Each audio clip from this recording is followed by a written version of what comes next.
Yo guys, what's up? Jawnes here, and today we're gonna count down the 10 things that have changed between Infinite Warfare and the Infinite Warfare beta.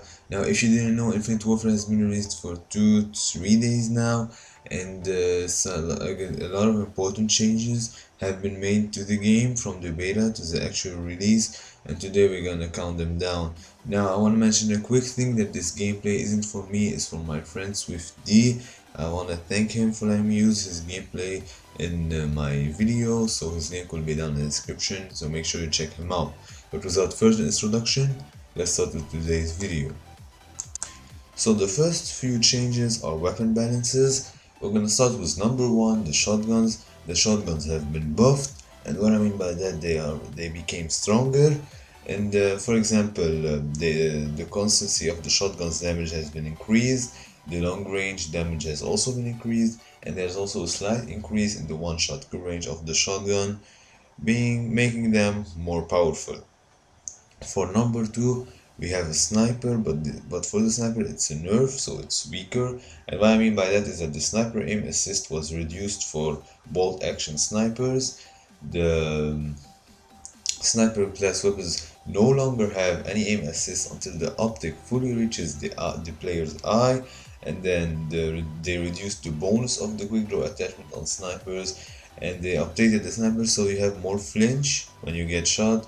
So they made it harder to use the snipers and quick scope and all that stuff. And yeah, now for the third change, it's for the launchers. The howitzer grenade launcher can now be fired like hip fired without having to fully aim down sight.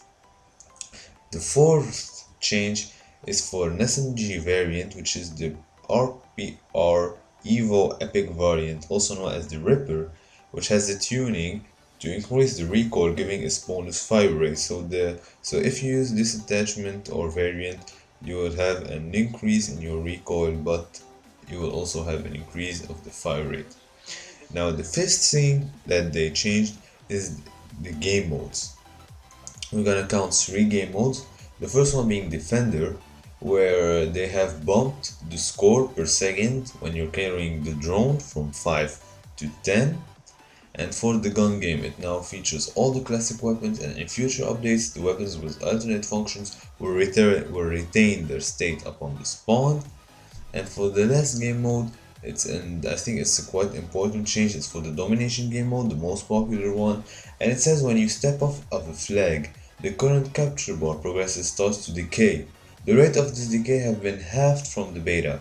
This allows players to hop off a flag to defend it and then get back on the flag with less progress loss, which means that, for example, when you're capturing a flag and then there's someone who attacked you, you can, for example, jump higher or move a bit out of the like away from the flag, then kill him, then get back to the flag, and you will have lost a bit of the capture bar, but not a lot of it. From the beta you lose a lot, but now in the actual game you only lose the half of the domination or capturing bar that you used to have. Now the sixth change concerns perks. Now for the perks, I'm gonna count a few of them. For the marksman, for example, they fixed the bug where in addition to reducing flinch, it was also reducing recoil. And for the momentum perk, they fixed an issue with the speed not being retained.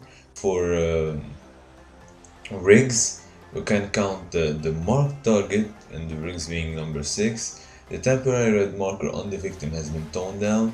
The health and regen changes, and the health regen time has been reduced. So meaning that they made a few changes to the health, like how fast you can regenerate your health and how many bullets you can take. And the last thing, they still are continuing to refine the spawn system on beta maps, while assessing the remaining launch maps in live environment. So basically this means that they are fixing the spawn so that don't get spawn trapped, which is the biggest problem in each and every Call of Duty, spawn trap. Now we're gonna count the last 3 changes, which are actually quick ones. We have an increased salvage gain in mission teams.